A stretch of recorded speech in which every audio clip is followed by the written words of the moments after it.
I'm really scared. I don't think we're going to make it. Probably by now, most of you have seen Al Gore's amazing talk. Shortly after I saw that, we had some friends over for dinner with the family. The conversation turned to global warming, and everybody agreed there's a real problem. We've got a climate crisis. So we went round the table to talk about what we should do. The conversation came to my 15-year-old daughter, Mary. She said, I agree with everything that's been said. I'm scared and I'm angry. And then she turned to me and said, Dad, your generation created this problem. You better fix it. Wow. All the conversation stopped.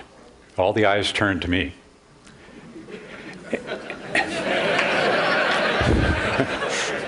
I didn't know what to say. Kleiner's second law is there is a time when panic is the appropriate response. And we've reached that time. We cannot afford to underestimate this problem. We face irreversible and catastrophic consequences. We must act, and we must act decisively. I got to tell you, for me, everything changed that evening. And so my partners and I, we set off on this mission to learn more and to try to do much more. So we mobilized, we got on airplanes, we went to Brazil, we went to China and to India, to Bentonville, Arkansas, to Washington, D.C., and to Sacramento. And so what I'd like to do now is tell you about what we've learned in those journeys. Because the more we learned, the more concerned we grew. You know, my partners at Kleiner and I were compulsive networkers. And so when we see a big problem or an opportunity, like avian flu or personalized medicine, we just get together the smartest people we know.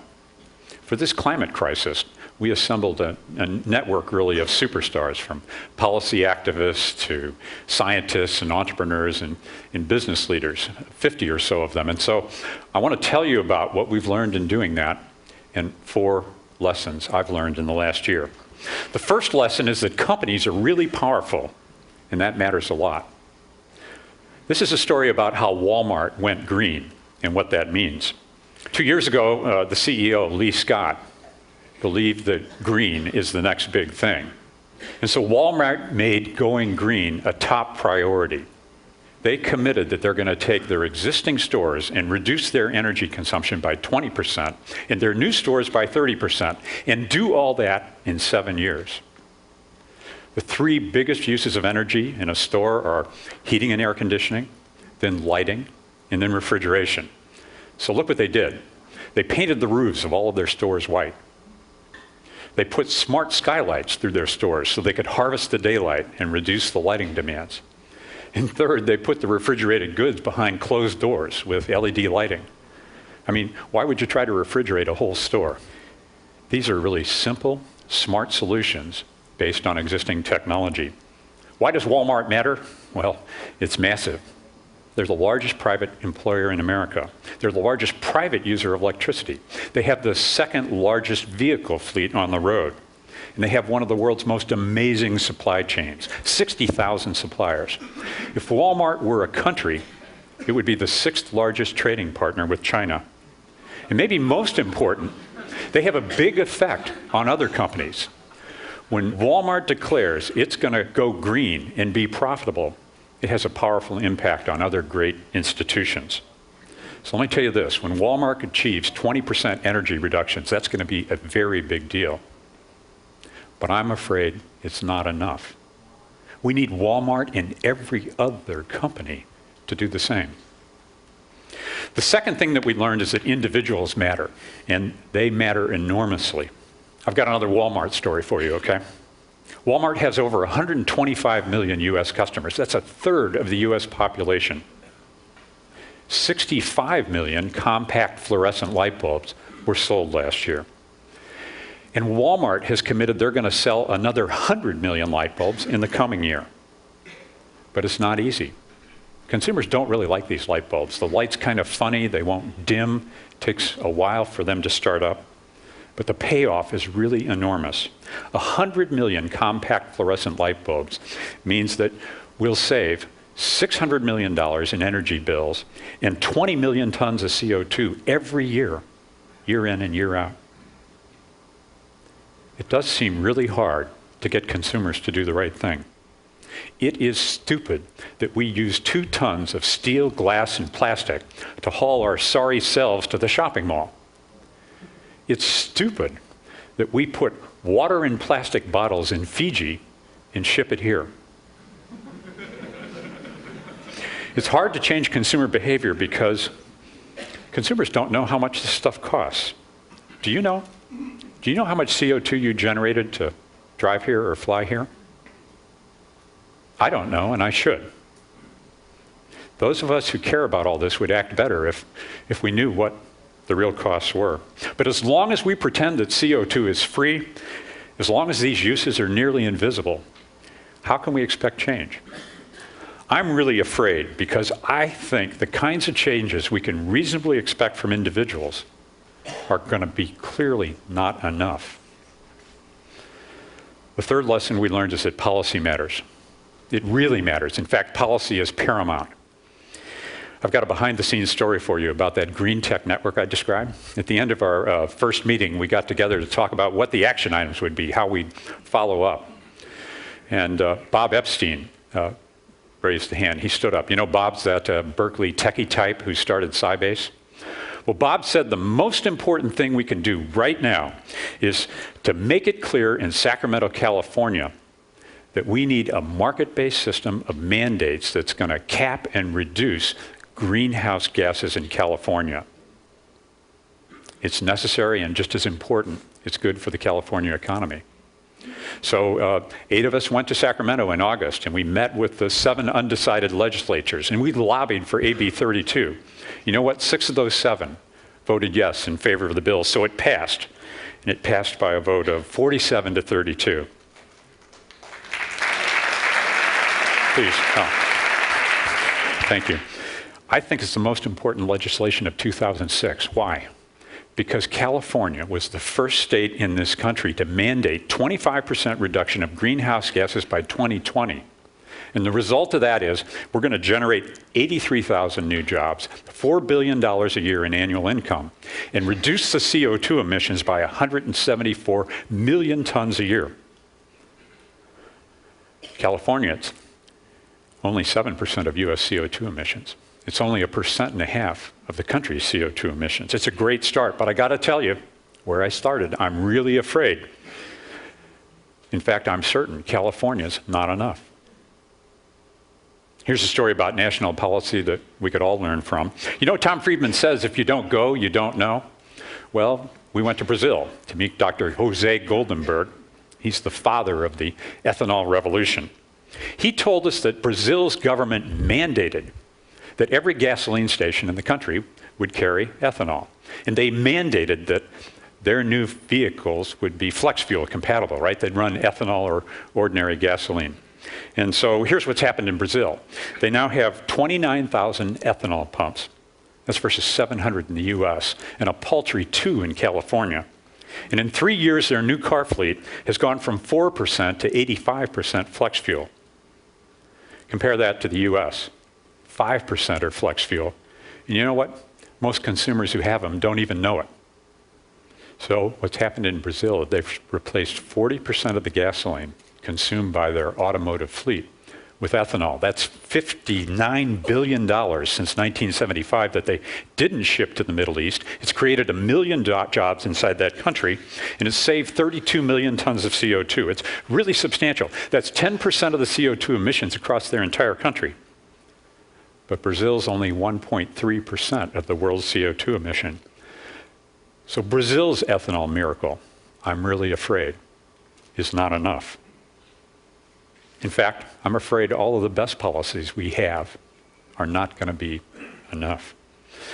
The fourth and final lesson we learned is about the potential of radical innovation. So I want to tell you about a tragic problem and a breakthrough technology. Every year, 1.5 million people die of a completely preventable disease. That's malaria. 6,000 people a day. All for want of $2 worth of medications that we could buy at the corner drugstore. Well, $2 is too much for Africa. So a team of Berkeley researchers with $15 million from the Gates Foundation is designing a radical new way to make the key ingredient called artemisinin. And they're going to make that drug 10 times cheaper. And in doing so, they'll save 1 million lives, at least 1 million lives a year, 1 million lives. Their breakthrough technology is synthetic biology. This leverages millions of years of evolution by redesigning bugs to make really useful products. What you do is you get inside the microbe, you change its metabolic pathways, and you end up with a living chemical factory. Now you may ask, John, what has this got to do with green and with climate crisis? Well, I'll tell you a lot. They've now formed a company called Amyris, and this technology that they're using can be used to make better biofuels. Don't let me skip over that. Better biofuels are a really big deal. That means we can precisely engineer the molecules in the fuel chain and optimize them along the way. So if all goes well, they're going to have designer bugs in warm vats that are eating and digesting sugars to excrete better biofuels. I guess that's better living through bugs. Alan Kay is famous for saying the best way to predict the future is to invent it. And of course, at Kleiner, we kind of apologize and say the second best way is to finance it. And that's why we're investing $200 million in a wide range of really disruptive new technologies for innovation in green technologies. And we're encouraging others to do it as well. We're talking a lot about this. In 2005, there was $600 million invested in new technologies of the sort you see here. It doubled in 2006 to $1.2 billion. But I'm really afraid we need much, much more. For reference, fact one, Exxon's revenues in 2005 were $1 billion a day. Do you know they only invested 0.2% of revenues in R&D? Second fact, the president's new budget for renewable energy is barely $1 billion in total, less than 1 day of Exxon's revenues. Third fact, I bet you didn't know that there's enough energy in hot rocks under the country to supply America's energy needs for the next 1,000 years. And the federal budget calls for a measly $20 million of R&D in geothermal energy. It is almost criminal that we are not investing more in energy research in this country. And I'm really afraid that it's absolutely not enough. So in a year's worth of learning, we found a bunch of surprises. Who would have thought that a mass retailer could make money by going green? Who would have thought that a database entrepreneur could transform California with legislation? Who would have thought that the ethanol biofuel miracle would come from a developing country in South America? And who would have thought that scientists trying to cure malaria could come up with breakthroughs in biofuels? And who would have thought that all that is not enough? Not enough to stabilize the climate, not enough to keep the ice in Greenland from crashing into the ocean. The scientists tell us, and they're only guessing, that we've got to reduce greenhouse gas emissions by 1/2 and do it as fast as possible. Now, we may have the political will to do this in the US, but I got to tell you, we've got only one atmosphere. And so somehow we're going to have to find the political will to do this all around the world. The wild card in this deck is China. To size the problem, China's CO2 emissions today are 3.3 gigatons. The US is 5.8. Business as usual means we'll have 23 gigatons from China by 2050. That's about as much CO2 as there is in the whole world. And if it's business as usual, we're going out of business. When I was in Davos, China's mayor of Dalian was pressed about their CO2 strategy. And he said the following, you know, Americans use 7 times the CO2 per capita as Chinese. Then he asked, why should China sacrifice our growth so that the West can continue to be profligate and stupid? Does anybody here have an answer for him? I don't. We've got to make this economic so that all people and all nations make the right outcome, the profitable outcome, and therefore the likely outcome. Energy is a $6 trillion business worldwide. It is the mother of all markets. You remember that internet? Well, I'll tell you what.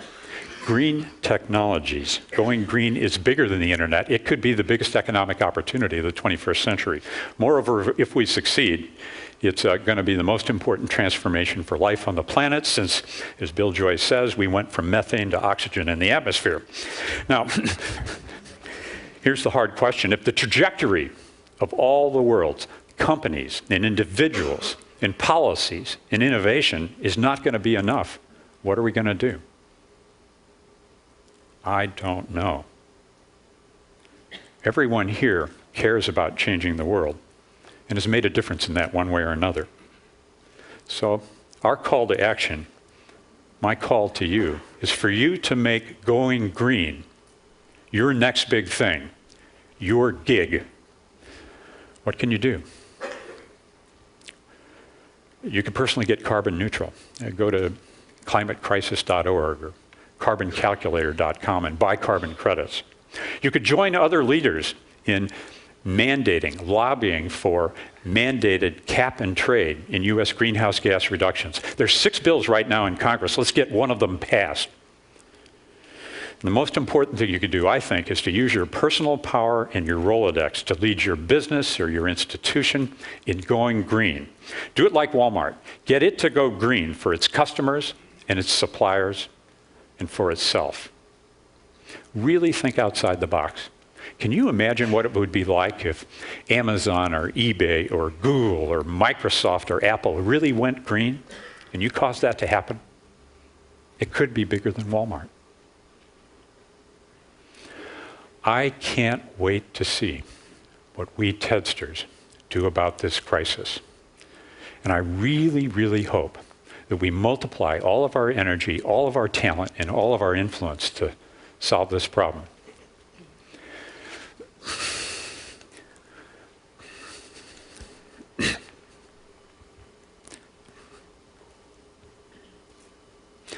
Because if we do, I can look forward to the conversation I'm going to have with my daughter in 20 years.